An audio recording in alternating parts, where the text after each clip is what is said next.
Welcome to the Sales Lab. What else would you want a early 20s, somebody who could come and be part of your team, somebody who could do well in this industry? What would you want them to know that they don't know right now?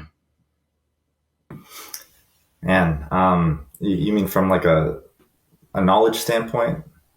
Well, and yeah, I mean, yeah, from a knowledge standpoint, and then, what's the thing that if they knew now would cause them to put Boston Scientific at the top of their wish list in terms of jobs?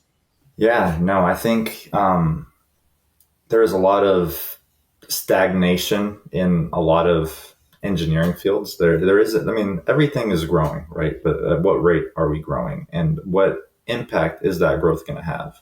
I think Boston Scientific has always innovated for the best in patient outcomes. And so with joining Boston Scientific, you would be joining a very rapidly innovative company that is directly impacting patient lives. And I know maybe this isn't the question you asked, but what I would encourage someone to come out of an engineering program or any other program with is a hunger to learn. And that hunger never goes away. And if you pick a field that you are not hungry to learn in, you are not going to be successful no matter how smart you are. So what I look for when I'm picking candidates is, does this person actually have interest in what they're seeing? You know, we bring people on field rides when they're interviewing with us. Like, do I see that glimmer in their eye of, wow, this is really cool, and I want to learn more, like, and asking me questions and going and doing homework on it, because it's not the smartest person. It's not necessarily even the hardest working person that's going to come out on top in this field. It's the person that is the most hungry to learn, that loves this. The curiosity is an issue that's come up in a lot of these conversations as well.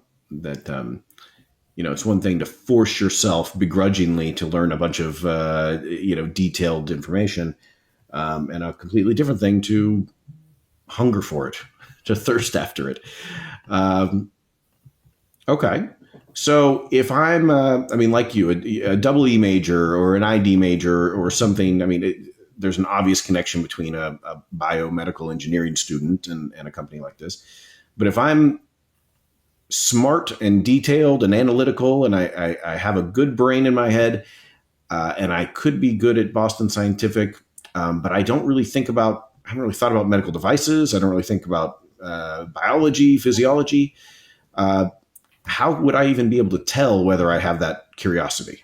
You ask enough questions, you look for experiences that maybe you haven't seen before. If you are interested in medical devices, like, pick a part of the body. I've been dealing with the heart for a decade, and I still maybe don't know half of the things that I could possibly know about the cardiology space, even from a medical device standpoint. So, maybe start there and start doing your homework on what kind of procedures are done and what are the problems that the patients face with maybe their brain or their heart, and does any of that resonate to you? I think everybody has their own story of why they chose the field they chose, but a lot of people, they have very personal connections to it. I have some of my employees got ablations themselves, and then we're like, wow, this really changed my life. And that's what drives them. So yeah, like we've touched on curiosity, but, it's seeking out those experiences to maybe see things you haven't seen before or hear of problems you haven't heard of before.